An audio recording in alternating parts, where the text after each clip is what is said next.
Hello everyone who's watching us today. So now I'm going to add the special guest speaker from India. Just a second. I hope I will be able to do that.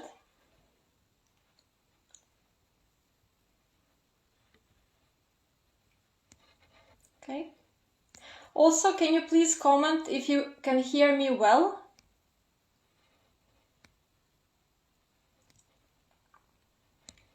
Okay.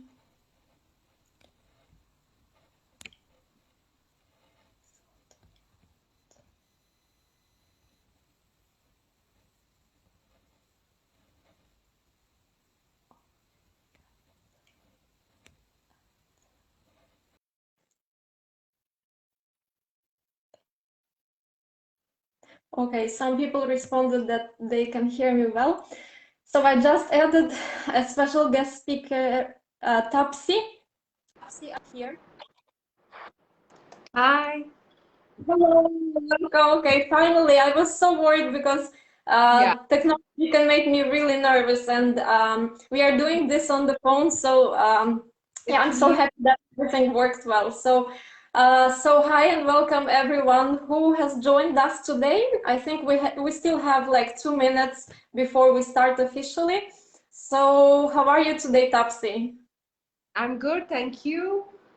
Thanks for doing this, and I knew you'd be great. This is how we do this on the phone, And I'm glad we're able to do this. We've been planning this for such a long time, and we've both found the time, and this is it. Yeah. Yes, thank you also that you agreed to do it with me. And the topic that we've chosen, I hope we can bring more clarity to a lot of people that ask these questions that we prepared for today. So I hope that for everyone who's watching us today, it's going to be useful. Also, if for some reason someone who hasn't been able to join us today, you will be able to watch a replay, I guess. We will post it. Yeah, we will post the link on Facebook, on YouTube, and also on other social media. So I can see only 6 people have joined us so far now. They'll come. And I also appreciate some people, like I know some people are joining us from different countries, and I know that some people even, like today's Sunday, right, the day off, and I know that a lot of people had to wake up so early just to watch us. So I really appreciate everyone who responded and who's joining us. Yeah. It's great that you've been able to reach so many people. It's going to be useful for so many people to be here and if they join us today. Yeah, so many people actually responded, and this is so awesome and so great. Okay, it will be time to start. Okay, so welcome everyone again who's joining us today from wherever you are joining. Maybe you can also write in the comments where you are tuning in from. We would love to know that. Okay, I can see some people from India, from Egypt.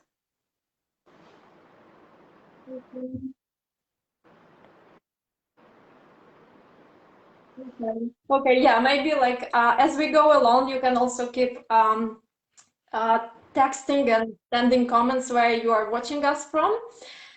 So thank you again for joining us and spending your precious time with us.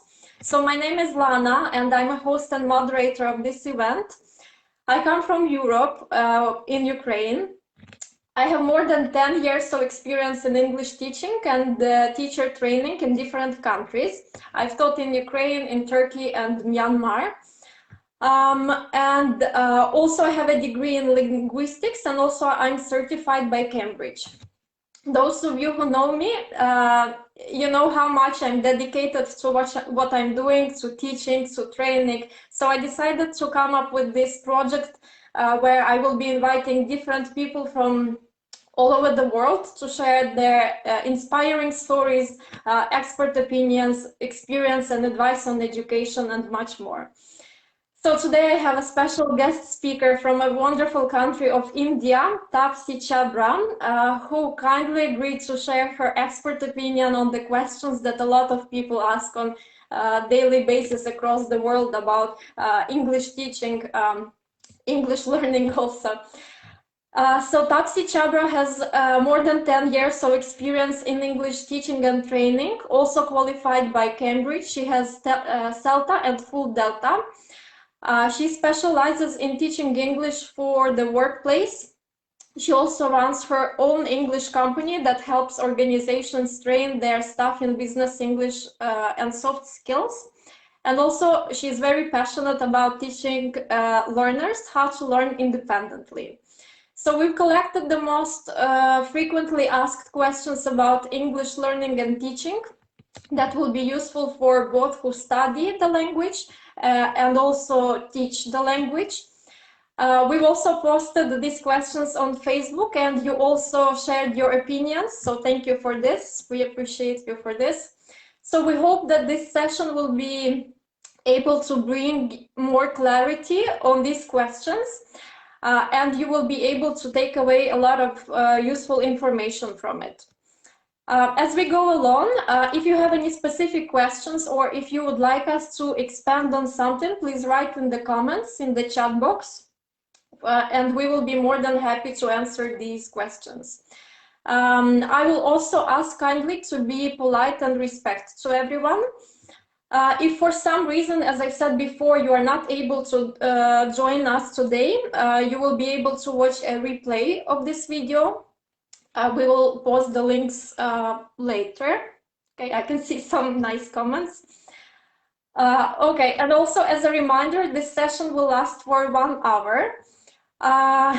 Okay, so we have 14 people watching us right now. That's good to know. Okay, so that's enough from me. Tapsi, now over to you. Maybe you can introduce yourself better and also say more about yourself. I think you've already said a lot, Lana, and thank you for that riveting introduction. My name is Tapsi. I'm from India. I have been in the English language teaching world for about 10 years now. My Delta specialism is business English, and I have a lot of experience in designing and delivering communication skills programs for organizations as well as from individuals. I have taught people from 14 countries in India, people who were traveling to India and were living in India for a while as expats. And most of my teaching and teacher training experience, it is with the British Council. Can you hear me okay, Lana? Yes, I can. Yeah. Good. Yeah. So, like Lana said, I am passionate about teaching, but also what learners do outside of the classroom hours, which are very few if you look at, any program that they participate in. So I'm very keen on helping people to know what they can do on their own to improve their English outside the classroom as well. So that's a little bit about me. And I love talking about everything English language teaching. So here we are on a Sunday. Yeah, that's really nice, because we can talk about these things like forever and arrange more sessions in the future. Yeah. Okay, so some of the questions that we prepared for you, right? We can start with the first question, I guess, right? The first question that we've also posted before, it was about accuracy and fluency, right? Like, what is more important? Before we talk about what's more important, maybe we can expand a little bit and discuss the difference between accuracy and fluency in English language. So can you please elaborate on this one a little bit? I thought we'd start with that. Accuracy relates to grammatical correctness. Okay, so when we think about what words to use where, what grammatical parts of speech to use in a sentence. So if a sentence is analogous to a wall, the bricks are the vocabulary and the cement is the grammar, and the cement is what holds the meaning carrying words together. So when we are looking at grammar and using the correct grammar to express yourself meaningfully, that's talking about accuracy. It's mostly correctness. But when we talk about fluency, it's more about producing the language, either in speaking or in writing, at a stretch, smoothly, and for a period of time. So that's the difference. Now, a person can be fluent but not very accurate and still get the meaning across. And a person can be very accurate but not fluent. So, that's the main basic difference between accuracy and fluency. Yeah, thank you so much. Thank you. Also, a lot of people I see across the world in many groups that I'm in, also, a lot of people ask what's more important, right? Yes, So, that's a good yeah, question. yeah, like what, in your opinion, as an expert, like what can you say what's more important, accuracy or fluency? I think traditionally we've had a very intense focus on accuracy, at least where I live.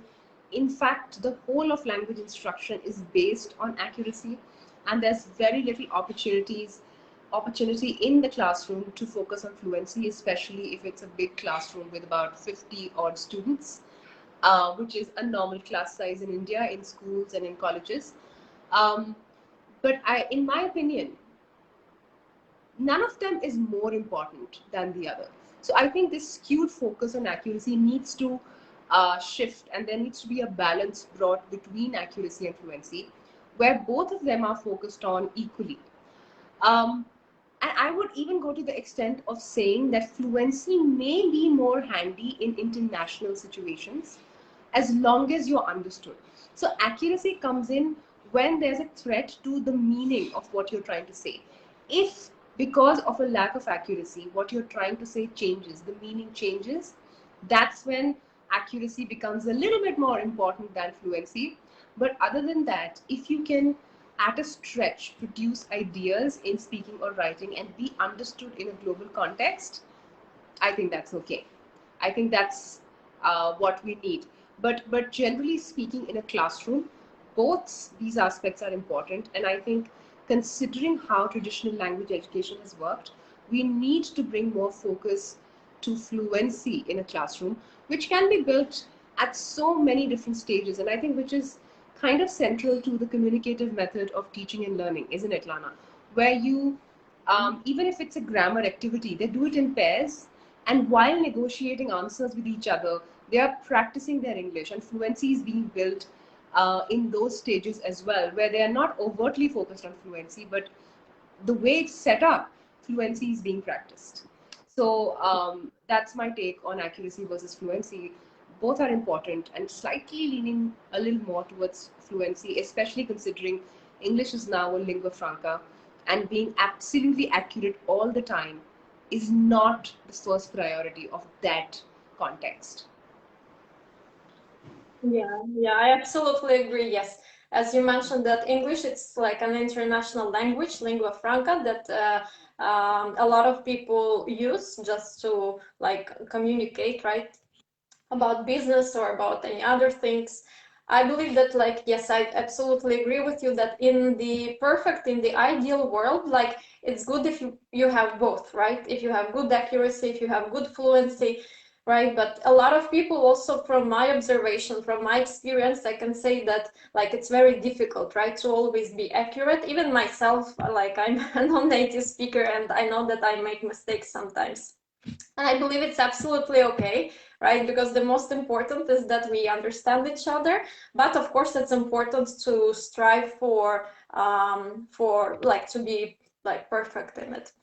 But also, as you mentioned about communicative approaches, right? Like nowadays, communicative approaches are very popular, right? Like direct method, PPP, presentation, practice, production, and they focus on fluency more than accuracy, right? So fluency comes first and then accuracy, right? Yes. Mm-hmm. There are some stages in those lessons that focus on accuracy, but accuracy is not the end goal of those kinds of classrooms.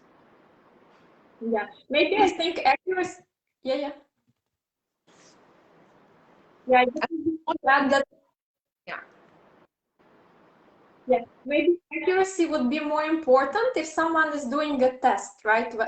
For example, if it's some international test where, like, where you are assessed on your accuracy, for example, IELTS or TOEFL or something like this, right? Then in your speaking part and also in your writing, you will be assessed on your accuracy, right? But if it's just business communication or communication just to understand each other, fluency would be much more important, right?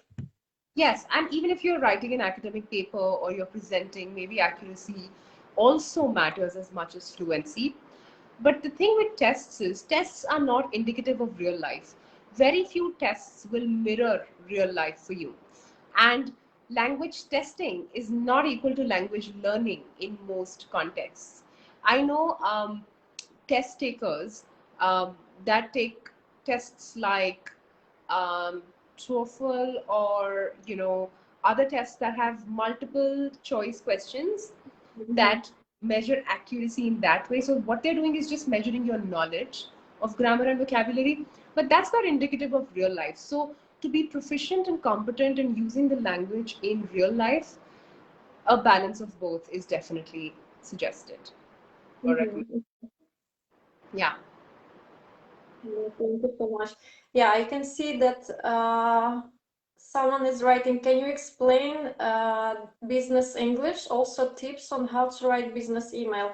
I think it's a little bit vast topic. We cannot explain just in a few minutes because we prepared other questions and we need to stick to that, right? So maybe we can talk about it later. Or we can prepare another session and talk more about business English in detail, for example, business communication in English and also how to write emails in business English. So yeah, we will answer that question later for you. But yeah, thank you so much for this question. Okay, now our favorite question topic about learning from a native speaker or non-native speaker. So we've posted this question before also in our group, and there were different opinions, and we appreciate for these opinions. So this is something that me and Tapsi can go on forever talking.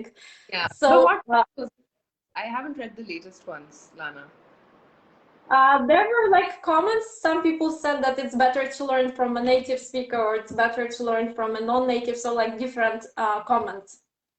And of course, like every person, like I respect every opinion, every person's opinion. Of course, every person has the right to choose who they want to learn from. Yeah. So this is something also that I've been thinking a lot myself before, and I also wrote an article about it on my blog. And yeah, so this is something that maybe we can explain some things, right? And just express our opinion, our experience on this. So, Tapsi, what's been your experience about it and like your feelings, or what can you say about learning a foreign language, if it's English or just any other foreign language? Is it better to learn from a native speaker or a non-native speaker? So Or it doesn't matter, maybe?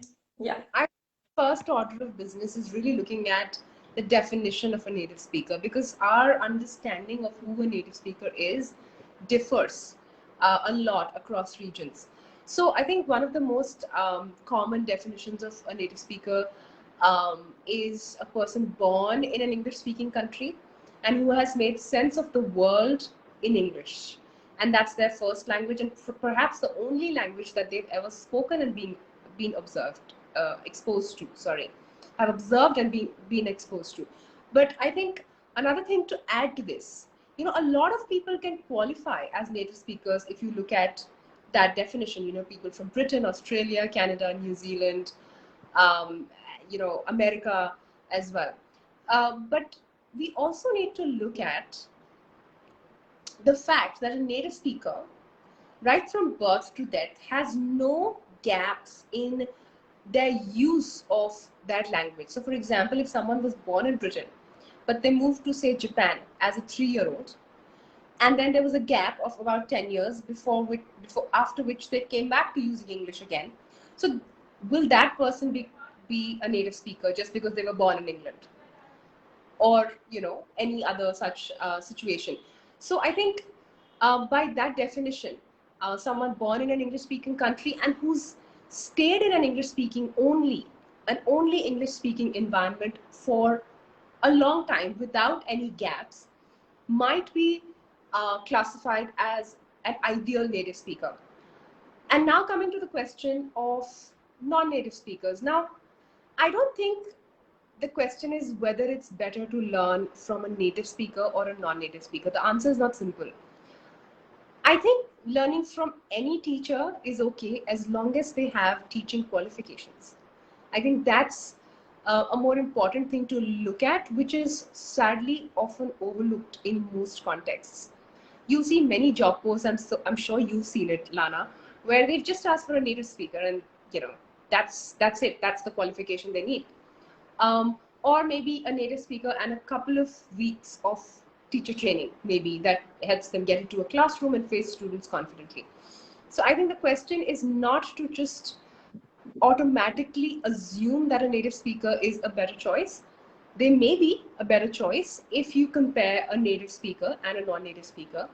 And the native speaker not only has, um, been exposed to the language at birth, but also has the right teaching qualifications and the necessary experience to make language learning easier for their students. And maybe someone else in comparison might not have that experience and qualifications. But in many cases, more often than not, a non-native speaker teacher will work harder at becoming a better teacher, and there's research to support this. Because there is such a power play, because there are power dynamics with that favor native speakers over non-native speaker teachers, and because non-native speaker English teachers have to fight harder to get jobs and to be compensated fairly, they will have worked harder to become better at teaching, and they will have worked harder to get their English to a level where it's a good language model for their students. So in some cases, it might just be better to go with a non-native English speaker teacher if they are more qualified. So I think the thing to remember is to look at it holistically and not just look at whether they're a native speaker or not. And often, now this is again a topic we can talk about for a while now, because in many countries, the term native speaker basically means a white person, sadly. But there are so many non-white native speakers in the world. And the discrimination that happens with them, I know of somebody who was offered the position of Director of Studies in International House London. And she has an account online of one of her classes, one of her first as DOS, or one of her first as a brown native English speaker teacher in International House London, where a few students got up and walked out in spite of hearing her accent, which is like purely British, and said, I don't want to learn from someone who looks like this. So, those are the kinds of things that we need to be smart about and not let our biases take over, and look at, and assess things holistically. Language level and qualification over everything else.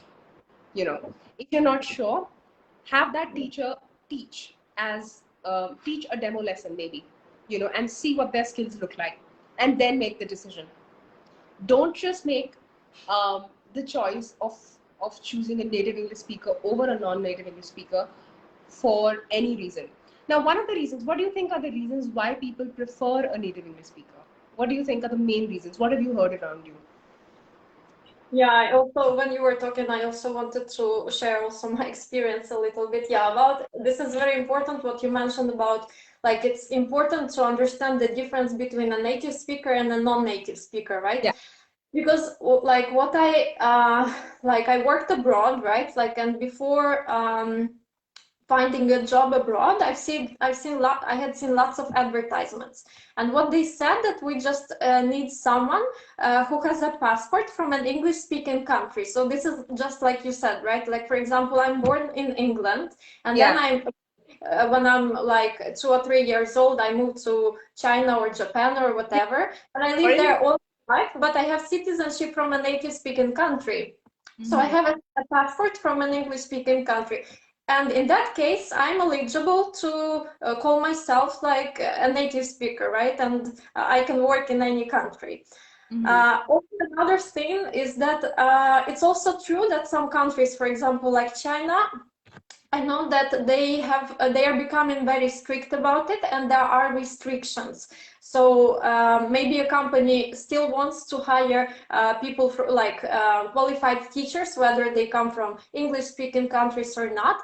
However, like because they have to follow the law, and by law they cannot hire anyone who doesn't come from an English-speaking country. There are 6 or 7, I think.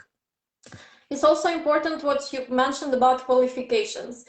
I think it's like really, really important. Like when we talk about native teachers or non-native teachers, qualifications are really important. As you mentioned, the level, right? And the way we can check the level, English proficiency, for example, such exams as TOEFL or IELTS, right? Yeah. Because IELTS, it's also academic IELTS, it's a very difficult exam. And It's yeah.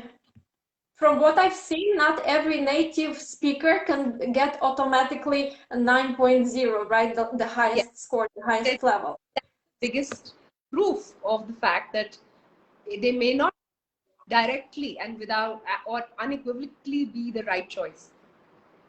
Yeah. Yeah. Yeah, and also like you mentioned about working harder, yes, I also I can relate to this a lot that yes, as a non-native speaker, you have to work harder, right? You have to put in much more effort into what you're doing. Mm-hmm. Yes, and also in terms of qualifications, as non-native speakers, we have to get as much as ammunition as possible, right? Like all IELTS certificates and CELTA, DELTA qualifications, all these like Cambridge certifications, degree, like it's so important. Yes, also I totally agree with you about experience. Like for example, I can share my story and my example. I remember when I was teaching abroad, and so my native language is Russian, right? And there was a person who asked me to teach her Russian. And I had never taught Russian before. And when I started teaching Russian, I realized that, like, oh my God, like, I couldn't answer so many questions, like, everything, like, this is the rule. There are so many exceptions. There are so many things. It's just like I can speak it, right? But we had a few classes, and then I said, like, sorry, I seriously, like, this is so difficult. Like I had never taught it before, and I just ended up not being able to teach it. So like that was my experience, even though I'm a native speaker of Russian, right? Yeah. Yeah.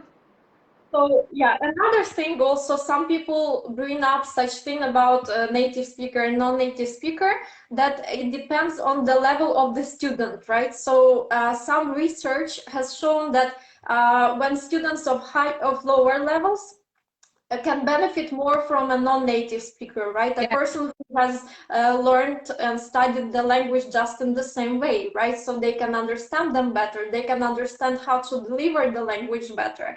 And then when they get to higher levels, it's more efficient that they can start having conversations with a native speaker, right? So what do you think about this, about the levels and who No, students can from on different levels? this absolutely makes sense. But I will just add something to this and say that this is not to say that there is no use learning from a native English speaker.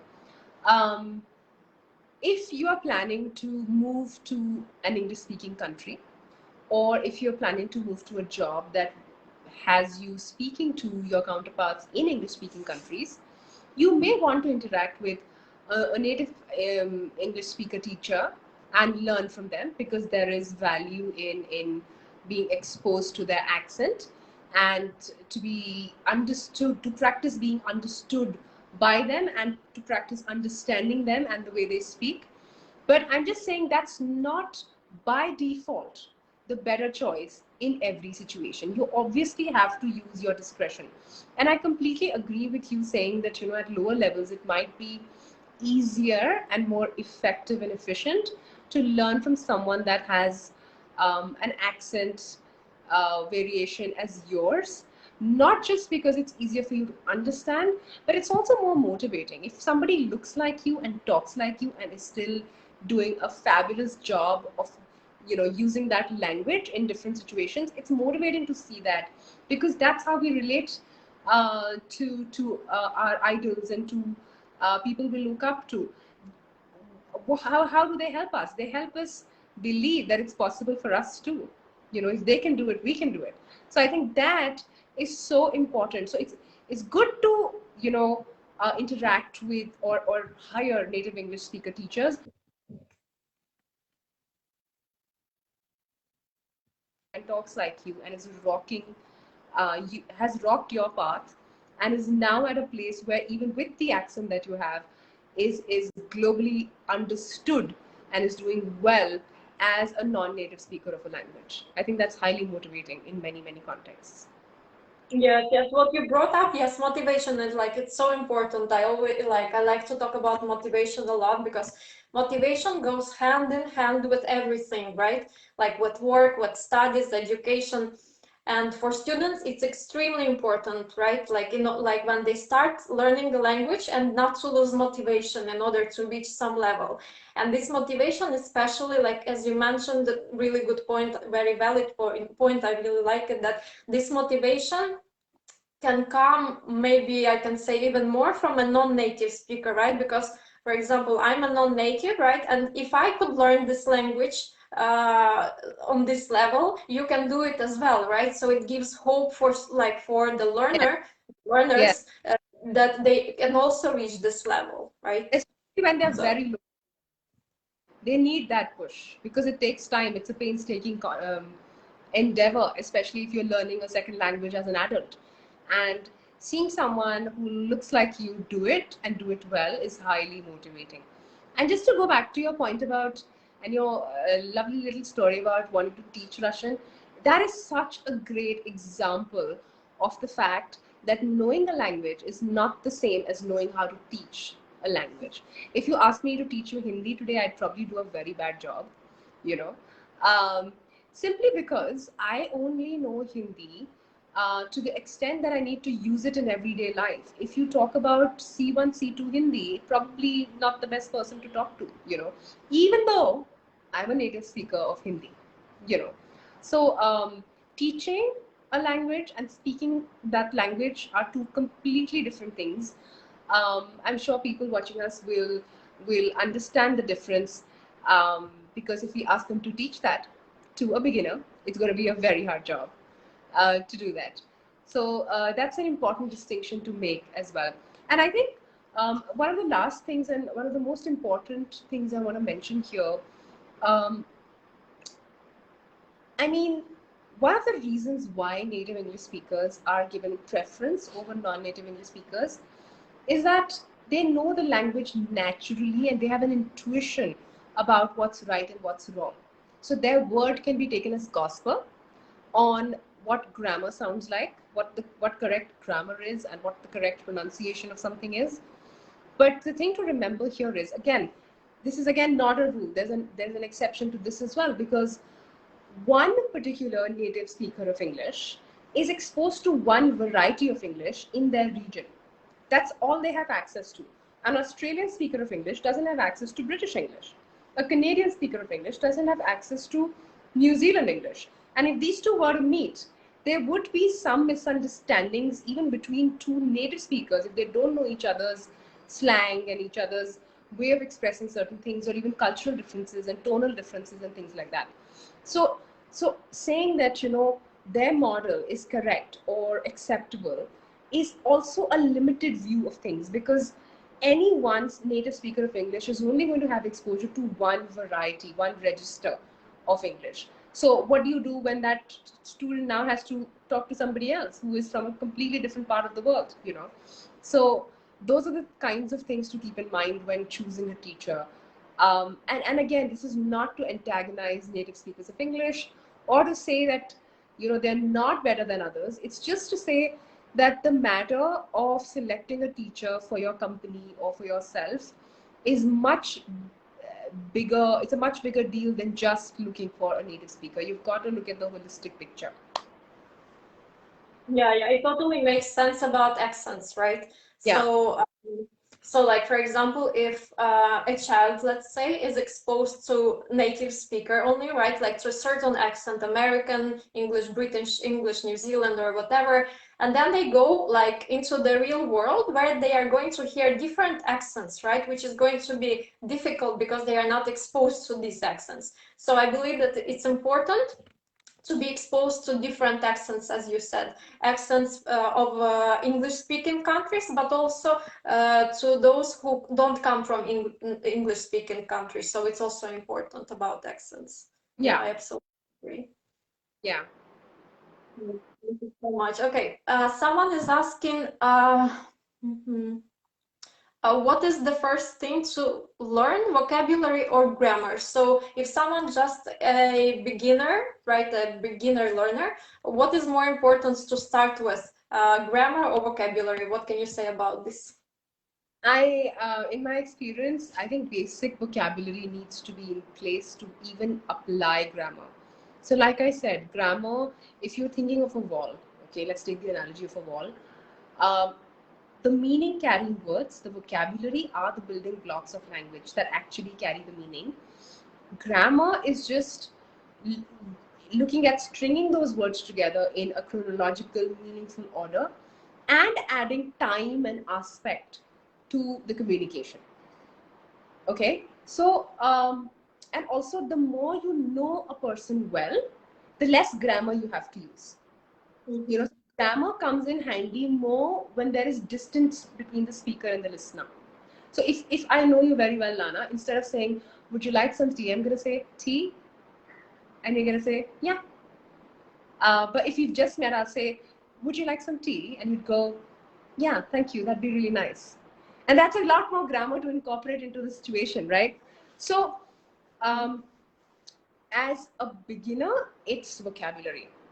Because if you don't know what a spoon is or what a particular food item is, you're not going to be able to talk about anything in the context of food.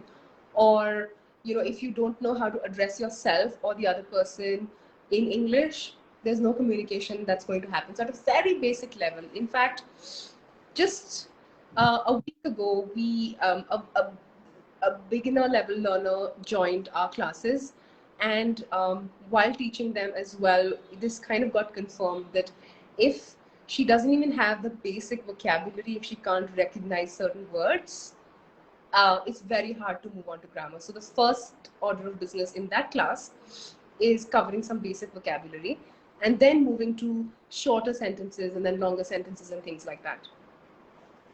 Yeah. So if someone is an absolute beginner in learning English, so it's much better to start with basic vocabulary, right? Because like, what's the point of knowing grammar if you don't know, like you gave a really good example about teaspoon, right? Like things like that, right?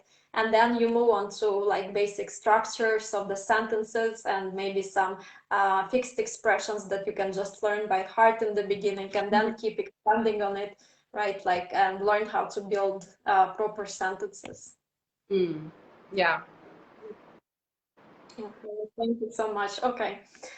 Now, like a lot of people, so recently a lot of teachers and students had to switch to online teaching and learning. And a lot of people are asking, like, how do you choose a trainer or a teacher who is going to teach you online? I mean, like, what are the important criteria that you should look at when choosing a trainer online? Like, whether it's a school, trainer, teacher. So what's in your opinion would be the most important criteria? That's a good question considering the time we live in, the crazy time we live in. Yeah, crazy. Yes. Yeah. To say the least. I think the basics still remain the same. I think the qualification and the language model and teaching experience is these two or three things are definitely going to be in place. But apart from that, there are some personal skills and qualities I think that one needs to bear in mind when choosing a trainer for online training, because there's not, okay, I think I might be stretching it a little bit by saying there's not much of a difference. There is a difference, but it's a lot more to do with your mindset than the technology itself. So you want to be looking for a teacher who is resourceful, who is agile. You know, agility is important because if someone is adamant about the fact that it's harder to teach with technology, that it doesn't work, you're going to find a way of not making it work. But if someone's convinced that there is a way and they're resourceful and they do their research and they try things out and they make mistakes and they learn from them and they get feedback from learners, that's the kind of teacher you're looking for. Because you know how they say, whether you say you can and you can't, you're right. So you want to find a teacher who thinks they can make it work even online with the limitations. I'm not saying the limitations are going to magically disappear when you set your mind to it, but it'll take some maneuvering and navigating the whole situation. But I think you need someone who's open-minded, who's resourceful, willing to try things out, and overall positive and agile about the changes that we see now. And you know, it's never going to change. I mean, there's never going to be a time where the education industry is not going to change. There's VR coming, and we're going to be teaching through virtual reality very soon. What are the teachers going to do then? You know, this is just the pandemic has taken us to a future that would have otherwise been 5 years away now, you know.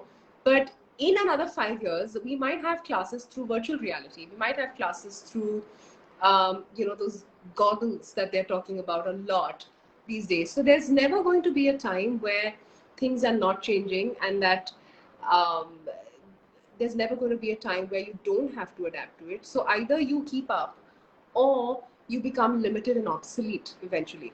So that's the criteria to teach, to find a teacher who's going to teach online, someone who's willing to make it work within the limitations of online teaching and learning. Mhm. What do you think? Yeah, someone who is flexible, as you said, Yeah, yeah, who can adapt easily, because like everything, just technology, it's like it keeps updating and upgrading so quickly, and it's so important that you keep up with it, right? You know how to use like certain applications, or like how you can like to use, you know how to use all these features in whatever application you are using, right? So it's also, I believe, very important because it affects the quality of the lesson also, right? and also like you want to have someone who's a people's person I mean, truly a people's person, because you know it's still all right to be in a class physically present with students and not take an interest in their lives. But in online teaching, it becomes even more important to build that rapport, to build that connection. So you want someone who wants to genuinely connect with their students, who wants to look at them as human beings, even if they are um, behind a screen. And it can be very disorienting in the beginning. I remember when I started teaching online late last year, early 2021, I would do 3 classes, which is like about 6 hours of teaching, sitting in one room with a machine. And although I would have taught 3 classes, I'd feel that you know nothing's changed. I'm still sitting in the same chair in the same room, looking, staring at the same screen for 6 hours. So it can be really disorienting. But the idea is to take each class as a new experience, to really connect with your learners and you know bring that human touch to your teaching. I think that's another thing that needs to be really in place for you to teach successfully online.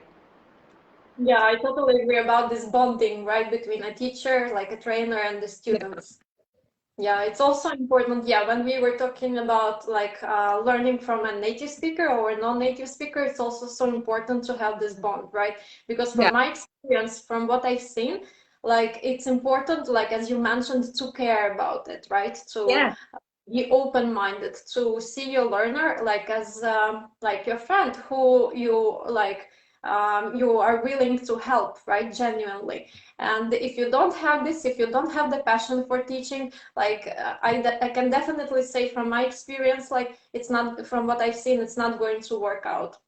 So whether it's like a physical class, like in the classroom, or if it's an online class, it's important to have this connection, this bond yeah, between a teacher and their students. yeah, yeah. Agree. Okay, thank you so much. Okay. I mean, so many Um, skills this pandemic has taught us, right? sorry? this pandemic has taught us so much about what works and what doesn't work with human beings. Yes, yes, definitely. Every day I learned something new for myself. Yeah, So much yeah, also. yeah. Okay. Okay, our next question is about communication skills. Uh, why do you think so there are so many people across the world who who are studying English, and now I think it's actually the number of these people is increasing. So why do you think it's important to invest into communication skills, right? Like, especially when we talk about learning English, both for independent learners, if it's like working professionals, for example, and also for companies who want to train their staff. I think that's a really great question, and that's a question that most companies are probably asking, especially when, in a time like this, there is a threat to many businesses worldwide. So when something like this happens, whether it's a recession or a pandemic, the first budget that's cut is your learning and development budget, you know, and that can be such a serious mistake sometimes, because that's exactly what your people need sometimes to navigate the situation and still be relevant to the world as it is right now. So I think, speaking about both working professionals and organizations, I think investing in communication skills training helps with three main things. I think the first one is interpersonal relationships. I think all of your working life, I think it contributes to at least 30% of your life, of your, so let's say on an average 8 hours of your waking time, which is 30% of a day. So let's say 20 to 30% of your life, all the time that you have on this earth, is spent working. So having good interpersonal relationships becomes key in a workplace. Why? Why do we think it's even important? Why can't somebody just go and do their work and come back? Because we are in, to scale anything up, you need teams.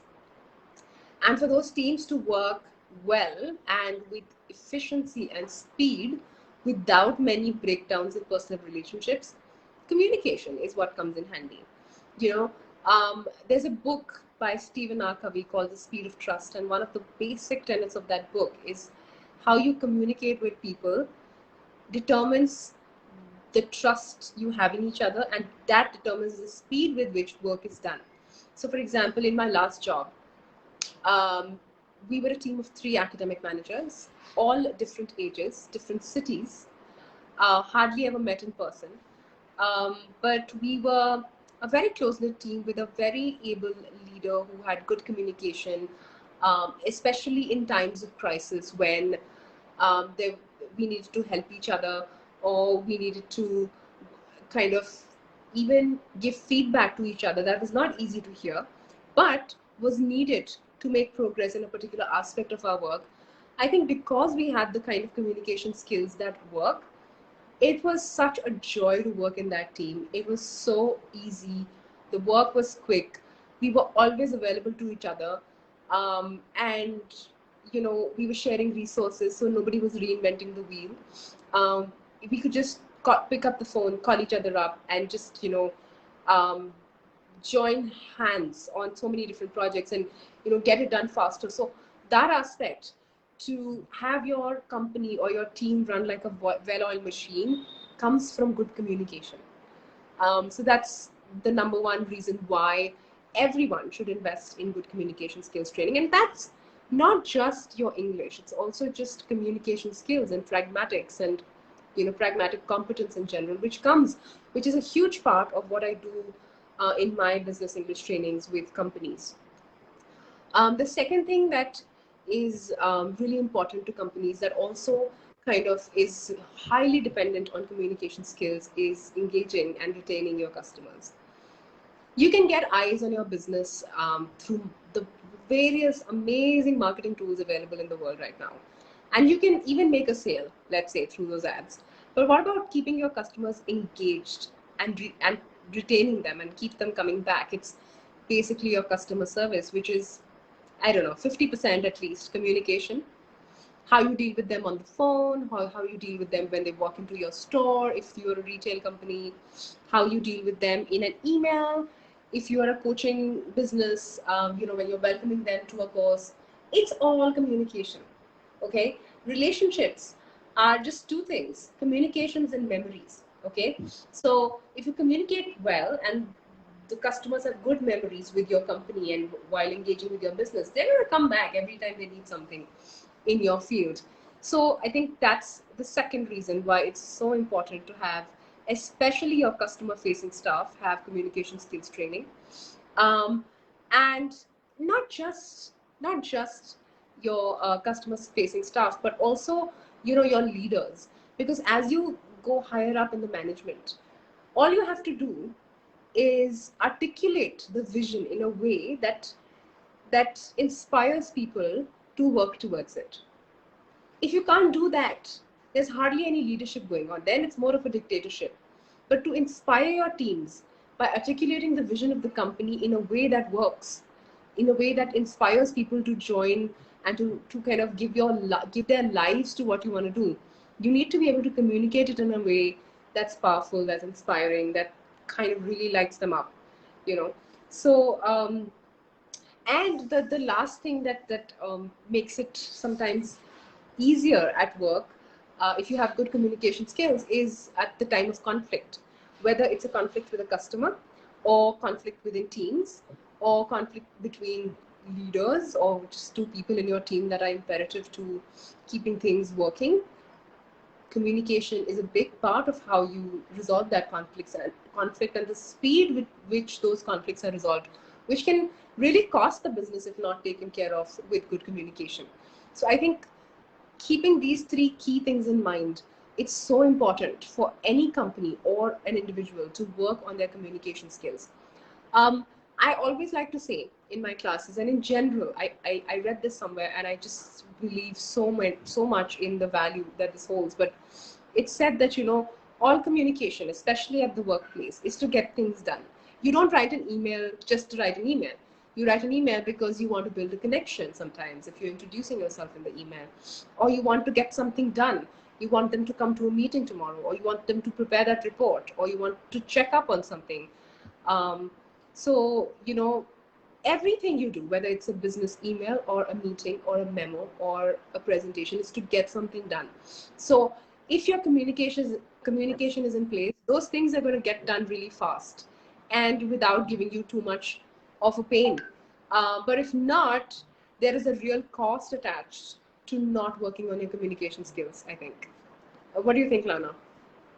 Yeah, I totally agree with the points that you mentioned, really valid points. Like, yes, the first thing, as you said, soft skills, communication skills are important in general. It's not just about English or whatever language, like it's also about Yeah. our native language or whatever language we are using, especially in the work field, right?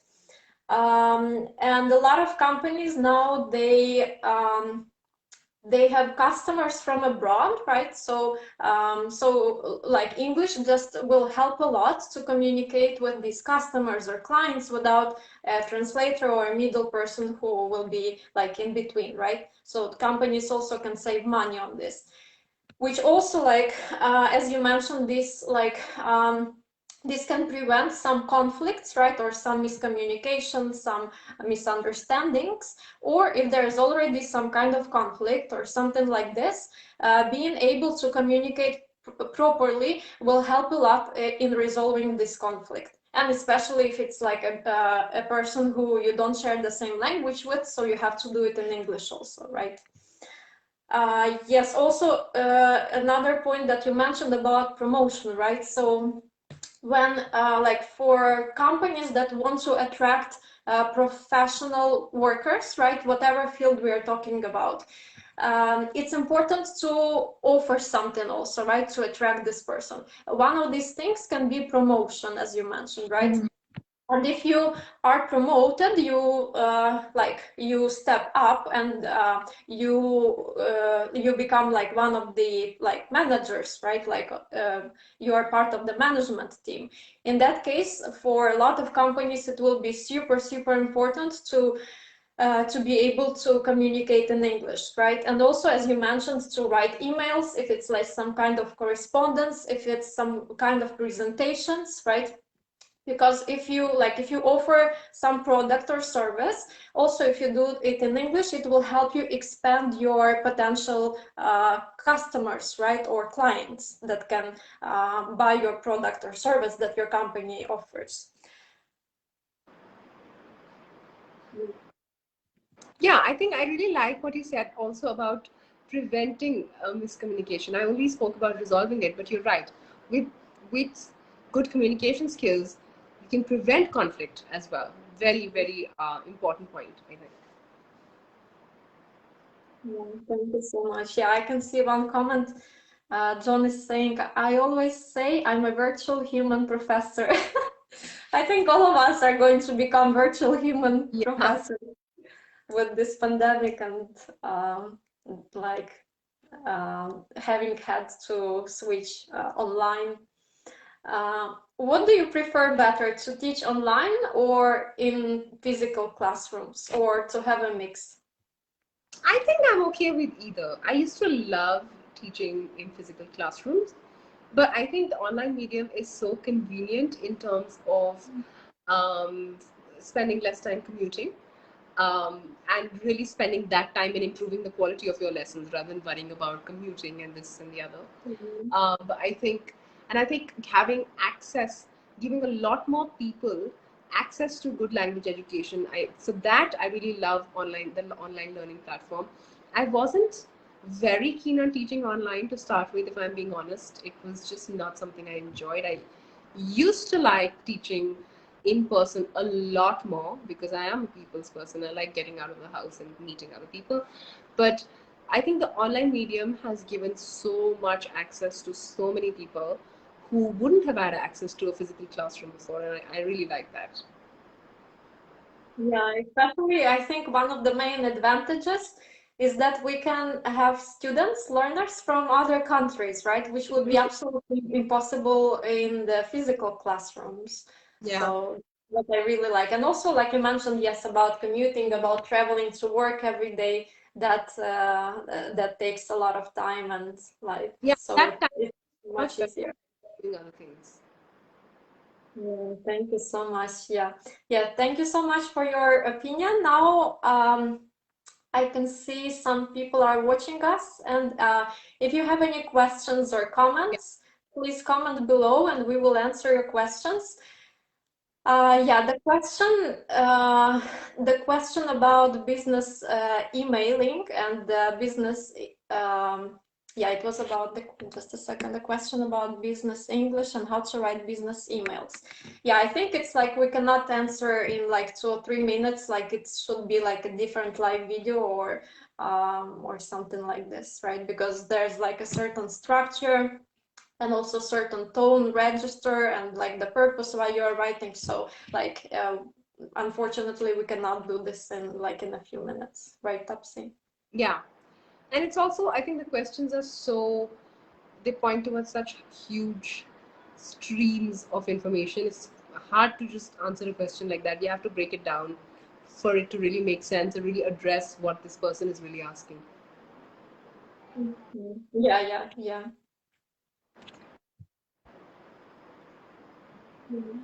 Yeah, maybe. Okay, that was Vico. Vico, if you are still watching us, can you specify exactly what you mean by business emailing, and like just maybe like certain or specific point, because we cannot like talk about everything because it will take a lot of time. Okay, somebody said hi, hi back, hello. Okay, yes, I agree. Okay, insert this one. Thank you so much for joining us, everyone, and engaging in this conversation. Yeah, we really appreciate everyone. Yeah. I really like what Gaurav has said about a teacher must be rated basis her or his skills and credentials, and nothing else. However, propaganda and hype around native pushes towards a skewed choice, supply versus demand scenario. Will take time to break the stereotype, but I'm sure it will. Yes. Yes, and like I said, in certain situations, it is better to learn from a native speaker of English, but that's not the default choice to go for. You might be disadvantaging yourself and your team or your group by just take, taking that choice over everything else. Yeah, yeah, absolutely. Yeah, yeah. The comment that you mentioned, for some reason I could not see this comment. Okay. It's way up. Oh, okay. I can see another comment. I believe that it is fun and exciting to learn English with teachers in person. Yes. So for some people, I Yes. believe it's important to still learn in person because when we teach or learn in person, in my opinion, it creates an absolutely different vibe, right? This energy, the eye contact, and online, it's very convenient and definitely it has certain advantages, but still, like, it's different, right? What do you Yeah. think of? I mean, it is the default choice, but we might be moving towards online as a default choice and a very high premium on face-to-face lessons in the future. Maybe. Yeah. Yeah. Yeah, but like you said, like to have a mix is like the best, right? Right. Yeah. Yeah, sometimes I feel like, yes, I want to be with people, like, or sometimes I feel like I prefer to stay at home and teach a class from home. So, like, yeah, to have the mix is always the best. Yeah. Yeah. Okay.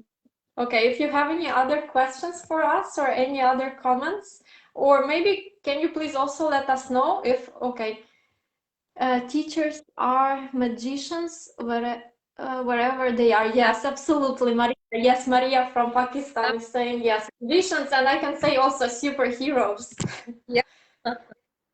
Absolutely. But I think teachers also need to move from being a sage on the stage to a guide on the side. I think that's a very quotable quote from Alison King, who I think was right on track, especially with language education, where it's a partnership between the learner and the teacher, and the teacher is just guiding them to really explore language and learn on the go, rather than preparing a lesson and kind of then feeding it to the student, who is considered to be an empty vessel, which is not true with language learning, at least.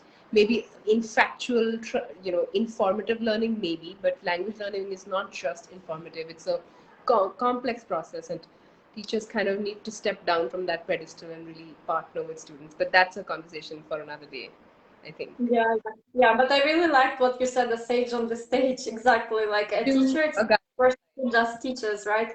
It's a person who is like your friend, like a facilitator, I would say, a person who will mentor you, a person who will coach you, who will guide you, right? Who will Yeah, help you instead of just like teaching you, like giving you all the information. But no, like it's important to guide into the right direction and only like assist and help, right? Be a facilitator.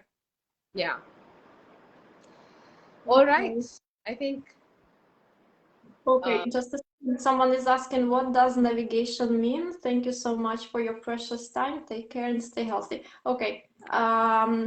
Okay, someone from Myanmar, Momo, is asking about navigation. Okay, navigation. yeah. Yeah. Tell, did Yeah, you would you want? like to this one? Yeah. So navigation is, how, to give you a simpler example, how people on the ship navigate through the sea, which means you don't know exactly what the way is, and you're using the controls of the ship to see where you're going and to figure it out. So that's what navigation means, and you can take that over to life, where if you're in a new situation where you don't know what the path really looks like, but you kind of figure it out as you go along. You see directions, move the ship in a way that gets you to the destination that you want to get to. I think I don't know the dictionary definition. Yeah, I think you explained really well, and it really relates to our previous comment. Like, a teacher, it's not just someone who does everything for you, it's a person who navigates you, right? Go ahead. Another one we can use like to guide, right? The person, like Yeah, you do it yourself, but the teacher, it's like your navigator, right? It's like yeah. navigation system, right? Like in your car. And someone who will just help you and guide you to like to take the right path in That's something, right? beautiful. So Yeah. yeah, and Yeah, another synonym we can use like for facilitator is like navigator. Yeah, Yeah, for I hope this.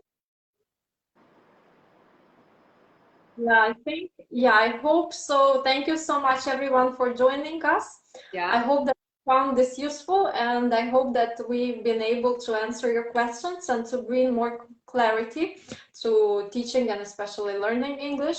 And thank you so much, Tapsi, for joining. It was such a pleasure to listen from you, to hear you, to see you, to to hear you about your experience and expert advice. It was real pleasure for me. So thank you so much for your precious time. the And thank pleasure you is so all much for your mine. Thank you for time. organizing this. Sorry? The pleasure is all mine. Thank you for organizing this. Yes, thank you so much. So those, as I've said before, those who have not been able to join us, this video is recorded, so you will be able to have a replay of this video, to watch a replay. So have a great Sunday. Stay motivated in learning English or whatever you are learning, whatever you are doing, and stay healthy, stay safe, and stay tuned for our next lives in the future. Thank you so much, everyone. Thanks, Svetlana. Pleasure. Thank, Bye. thank Bye. you. Bye bye.